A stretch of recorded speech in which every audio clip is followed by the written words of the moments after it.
दास्तान नकल करते शहीद दस्तगीर, बड़ी अजीब दास्तान नकल की है उन्होंने अपनी किताब में। कहते हैं ईद का दिन था, हाँ सुन लीजिए, ईद आने वाली है 3-4 दिन के बाद। ईद का दिन था, 3-4 लड़के सब निकले, चलो जाओ ईद मिल के आते हैं, कुछ ईदी उदी में मिलेगी, शीर खुरमा वगैरह भी खा लेंगे।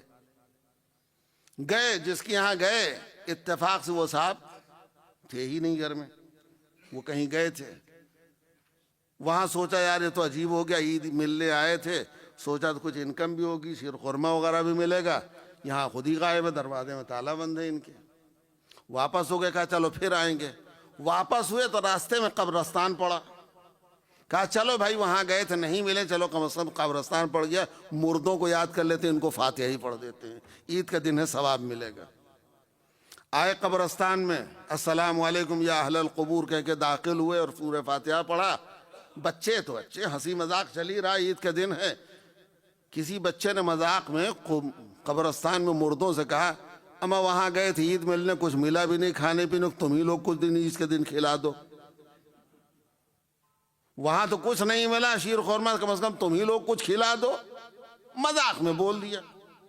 जैसे ही उसने कहा कि भाई मुर्दों से कि तुम ही लोग कुछ खिला दो, उतने में शहीद दस्तगीर लिखते हैं कि एक कब्र फटी और एक साहब बरामद हो गए कब्र से। कहा अच्छा ठीक है, आज जाइए, मंगल को आइएगा 11 बजे, हमारे आका की तरफ से आपकी दावत है। अब इन सब की हालत खराब, या अल्लाह ये क्या मतलब है। अब हर आदमी अपने अपनी तरफ से कुछ नतीजा निकाल रहा है, लग रहा मंगल तक हमारी मौत पक्की है। अब सारे लड़के जो उसको घूर रहे हैं, क्या क्या जरूरत है तुझको बोलने की, सबको फंसाया तूने आके यहाँ। अब लग रहा हमारा आखिरी मंगल तक जाना है।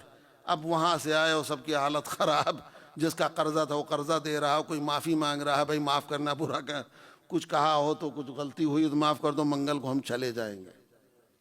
मंगल का दिन आया, 10 बज गए, 11 बज गए, 11 बजे बुलाया था।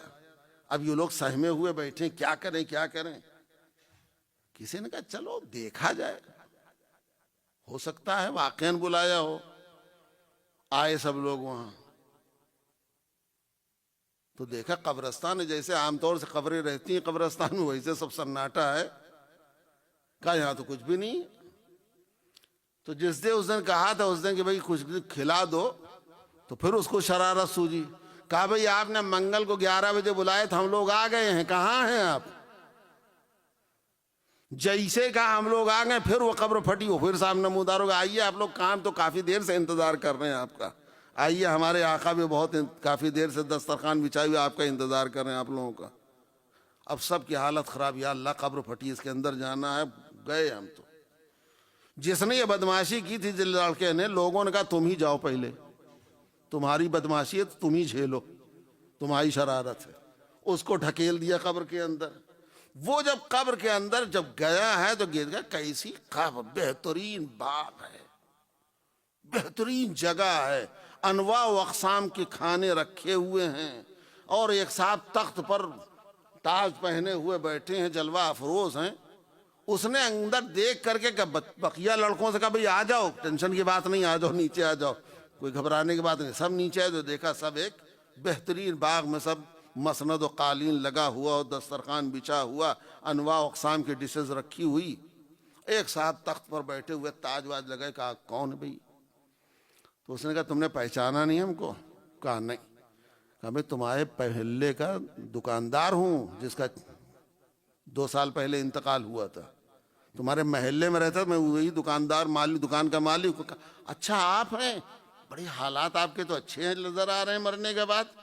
कहा हाँ हमारे हालात जो अच्छे, हमने जिंदगी में 2 नेक काम किया था, जिसकी वजह से हमको ये ऐश व आराम की जिंदगी नसीब हुई। पहला काम मेरा ये था, मैंने अपनी दुकान पे जब भी नाप तोल के किसी को सामान दिया है, नाप तोल में मैंने गलती नहीं की है, गड़बड़ी नहीं की है, सबको सही माल दिया है, कभी नापने में गलती नहीं की है, तोलने में गलती नहीं की है। कहा दूसरी बात यह हमारी कि जितने ग्राहक हो हमारे पास, लाइन लगी हो, लेकिन जैसे ही अजान होती थी फौरन दुकान छोड़ करके मैं अव्वल वक्त नमाज के लिए भाग जाता था। ये 2 अमल मैंने किया है जिसके नतीजे में आज अल्लाह ने हमको ये इतना सिला दिया है। लेकिन उन लड़कों ने देखा एक थोड़ी थोड़ी देर पर जो ऐशो आराम में जिंदगी गुजार रहा है, एक सांप है, आता है थोड़ी देर बाद उसके अंगूठे को डस लेता है, और जब डसता है तो उसको एक टीस सी महसूस होती है, मुंह बना के रह जाता है। कहा चलो सारी बात तो ठीक है, ऐशो आराम समझ, ये सांप क्यों तुम्हारे अंगूठे को डस रहा है? कहा उसकी वजह ये है कि एक दिन मैं बाजार से गुजर रहा था, 2 आदमी खड़े बहस कर रहे थे। एक साहब कह रहे थे तुम्हारे ऊपर 100 रुपया मेरा कर्जा बाकी है, वो कह रहे थे मैंने आपको दे दिया है, 50 दिया है, 50 बाकी है। कहा नहीं आपने कुछ भी नहीं दिया, 100 पूरा बाकी है। इत्तेफाक से बहस हो रही तो मैं गुजर गया, मैंने पूछा क्या हुआ भाई? उन लोगों का देखिए आप ही समझाइए, मेरा कर्जा 100 रुपया बाकी है, ये कह रहे नहीं 50 बाकी है।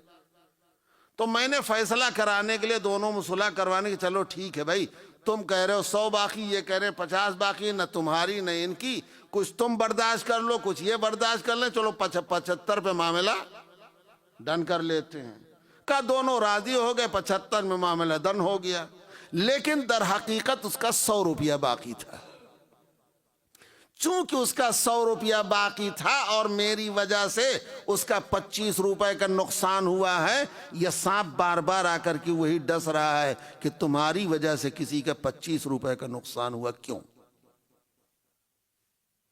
अब समझ में आया कि फमन यअमल मिस्काल ज़र्रतिन खैरन यरा वमन यअमल मिस्काल ज़र्रतिन शर्रन यरा।